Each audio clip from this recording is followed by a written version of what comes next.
Wagwan. Hey guys. What's up, guys? This is Liz and Blazy. and Blaze. Guess what? We are not in Chicago. We're far, far away from Chicago. We are We are in a place called Utah with the Mormons. with the Mormons. Actually, we're at the Mormon temple right now. If you look, It's a beautiful temple. It does. It's very peaceful, and you see a lot of similarities. Like there's a highlight of water, a white temple that's very clean, some type of garden or earthy wilderness around.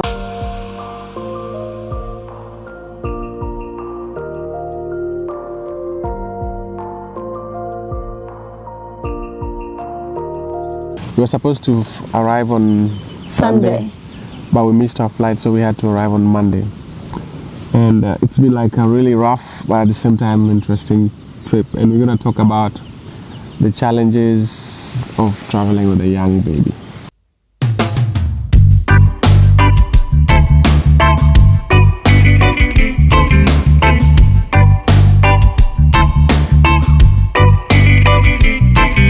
I got a bag of butter, now I'm grinding, making it so right soon I'll be twisting one up. Picking up the seeds, yes I'm grinding, to put up a fight, you know you want a lot of. Unfortunately, she's not here because she has people who are doing babysitting. But it's a bounty for us to even find someone taking care of her. Yeah, now. because we understand it's a responsibility. It's not something to be taken lightly for that person to take on. Yeah. And we're lucky that the people who decide to accept our requests are not only kind but good with little tiny And they're like family. babies. Actually, I don't consider them friends. I consider them like family members.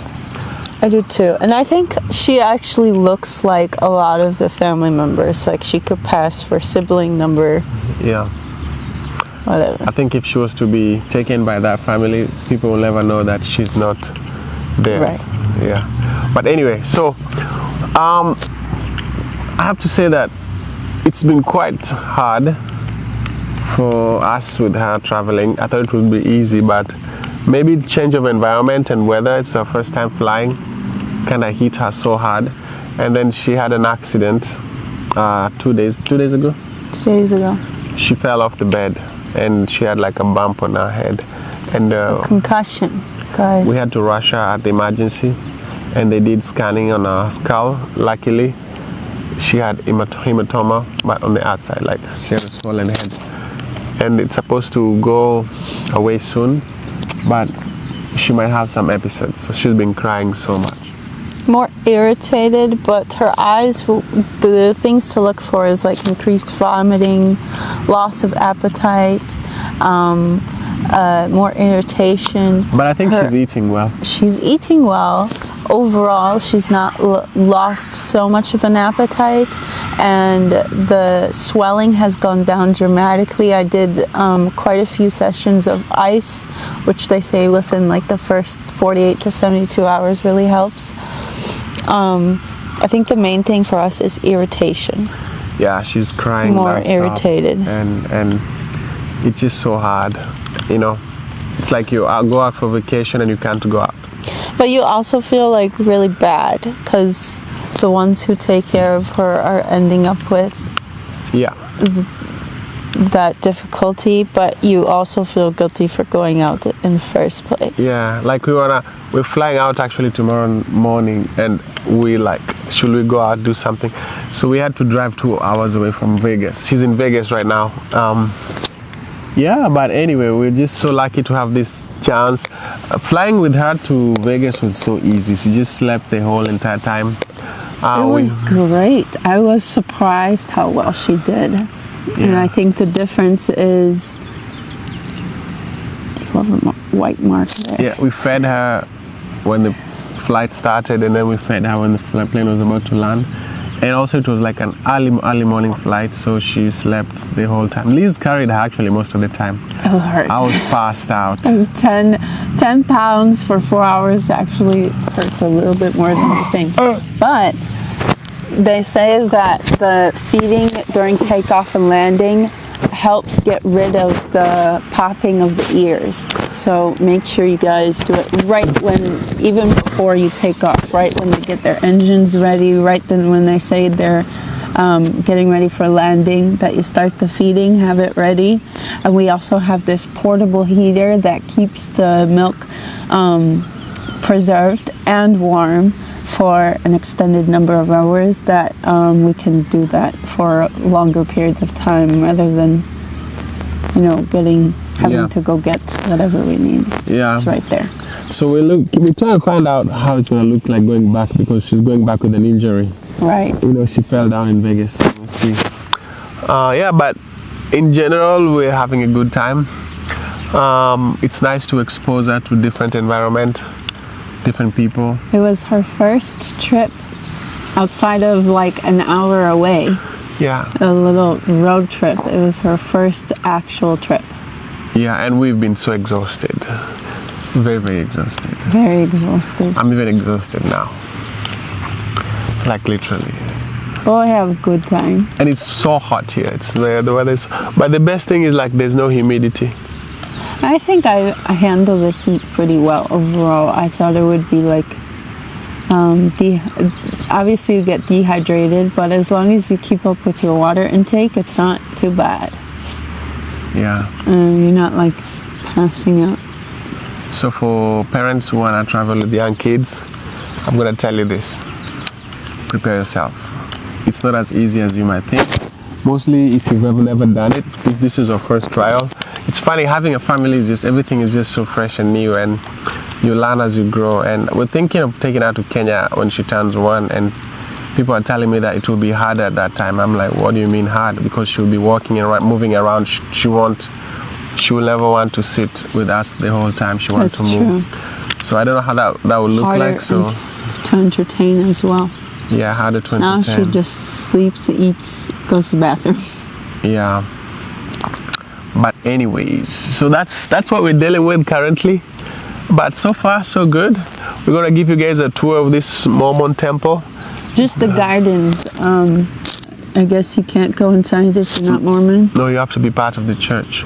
Okay. And also we'll take you to there's a place called Pioneer Park where you can see the city from the top of like a hill.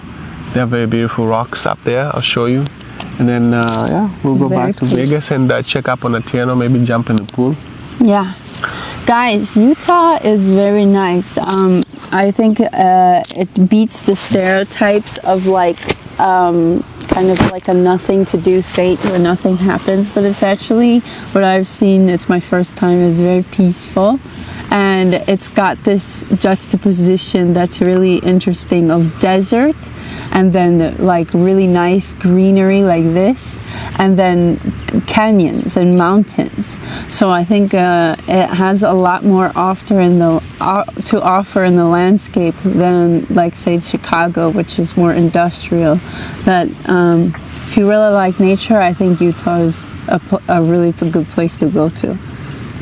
Yeah, it's crazy. It's very interesting to me. I get like a little bit of culture shock. And I think people who have never been anywhere don't have a right to judge. Like people judge Utah so much, oh, you guys are racist. Okay, listen. It doesn't mean that because there's a lot of white people living in one place, that means all of them are racist. I've met so many good people here. At the same time, I've met some people with different characters, but I don't judge everybody like that. Or the Mormons, that's their religion. Why should we hate them because of their way of life, how they want to live their life? But it's a nice place, family-oriented state. Actually, in terms of family, it's much better than Chicago, because Chicago, there's so many baby mamas and baby daddies and people who are like depressed in terms of family. And here in Utah, I see thriving families. There's probably a more, not in the way of like Kenya, of overwhelming sense of community, but in Utah I can see how it's possible to have like an enclosed sense of community where it's just this little village and you know everybody in the village. But Kenya, you know everybody in the town and you can meet more and more every day and everybody's a lot more friendly. In Chicago, it's like neither. You've got your friends, you've got your family, keep it pushing. That's it, yeah. But anyways, let's go give you a tour of this place and then we'll see you in Vegas. Okay, so as you walk into the entrance of the temple, the first thing you get greeted with is beautiful flowers. Look at all these magnificent, pretty flowers that you've been offered as a gift. And if you come straight down this way, actually Liz, you can show them, that's a church, that's a Mormon church. That's where they go to, I think, do their services. But this is I think I can go, anybody can go in the church. But for you to go to the temple, you have to be a special person who has a good reputation in terms of being a good standing Mormon for you to be accepted to go in there. Let me first take a selfie. Liz, let's take a selfie. I'm taking a selfie with Liz. This is the entry level. There's a beautiful fountain right there. We're gonna walk towards it. There's a nice garden where we were seated there having a good time. There's beautiful palm trees, oh my God, if you look on the right and on the left. And there's this, how can I call it? Sparkling, bright building. I just heard that it was remodeled recently and it was built in 1871. Anyway, I wish I had a chance to go in, but I can't. So this is all I can show you. I know you guys are spoiled with the Baha'i temples because in the Baha'i temple you can see a lot, but here they have some very strict rules. But anyway, let me give you a glimpse of the fountain. This is a very beautiful fountain.